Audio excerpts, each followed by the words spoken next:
All right, they're the bedtime stories you grew up with. Cinderella, Snow White, Hansel and Gretel.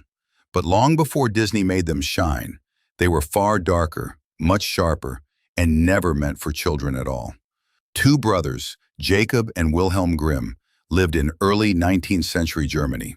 Scholars by training, librarians by trade, and storytellers by obsession. They traveled from village to village, gathering old folk tales whispered by peasants, legends passed down by firelight and fear. And those first versions were grim indeed. In one, Cinderella's stepsisters sliced off parts of their feet to fit the slipper, their deception revealed when doves pecked out their eyes. In another, Sleeping Beauty didn't awaken from a kiss. She gave birth to twins while still asleep. And Snow White, her own mother, not a stepmother, was the one who plotted to end her life. You see, these tales weren't written for children. They were morality plays, warnings wrapped in wonder, meant for adults, meant to teach, not to comfort. But something changed.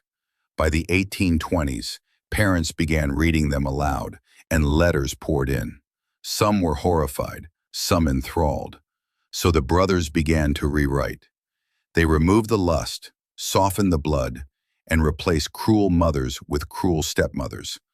The result was a new kind of magic. The violence faded, the virtue remained, and a dark mirror of medieval life slowly turned into the bright nursery tales of childhood. It's ironic, really. Most stories start innocent and grow darker when they're retold. But the Grimm tales grew up backwards. They began as warnings for adults and ended as lullabies for children. So the next time you hear those familiar words, once upon a time, remember, it wasn't always once upon a happy time.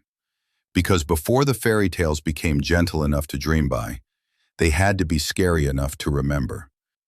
And that, my friend, is the story behind the story.